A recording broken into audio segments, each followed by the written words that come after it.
Каналыма қош келдіңіздер. Бүгін біздер сүйемға балығы қосылған салат жасаймыз жаңадан. Ол үшін алдын ала біздер бородинский қара нанын турап, оны духовкаға турап алып, кубик қылып турап аласыздар да, сосын оливковый маслоны қосып, араластырып,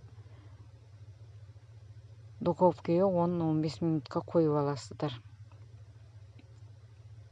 Оливковый масло араластырғаннан кейін духовкаға қойып аласыздар.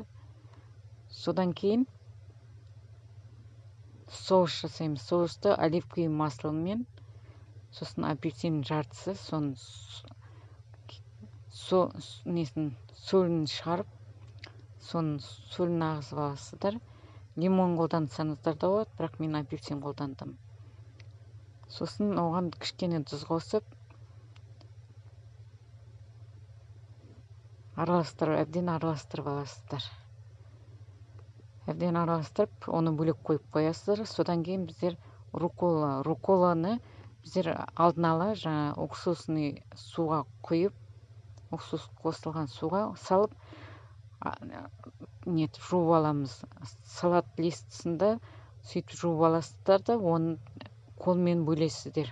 Жұлып бөліп саласыздар. Кеспейсіздер, пышақпен кеспеңіздер. Бөліп саласыздар слоймен, жаңа рет-ретімен. Бірінші рукол, содан кейін салат жапырағын, содан кейін қиярымызды екіге бөліп, оны төртке бөліп, оны кубик қылып турап шығасыздар. Онда солай жаңа тәрелкемізге салып шығамыз слоймен.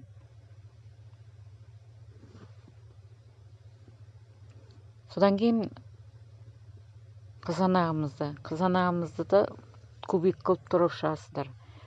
Сіздерде черри помидор бар болса, черри помидорынан тоже жасауыңызға болады.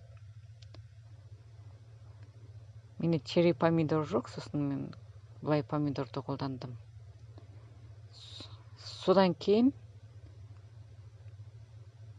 жұмыртқамызды әуелі екіге бөлеміз, одан кейін оны ортасынан бөліп, сосын оны да ретімен жаңа әдемілеп үстіне қойып шығамыз жұмыртқаны.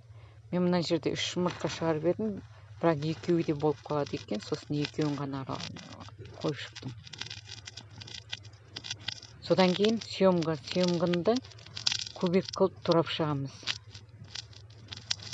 Сүйемгінді бәрін кубик қылып турап шығасыздар. Содан кейін жаңа уақты кубик қылып турап шығыңыздар, уақ кубик қылып. Қара жерлерін алып тастаймыз. Содан кейін біздер бәрін ретімен салғаннан кейін соусымызды үстіне құйып шығамыз. Мына жерде мен соус қосқан жерім түспей қалыпты енді видеоға. Ретімен жаңа салып шыққаннан кейін үстіне соусты қосып, сосын жаңа сухаригімізді қосып,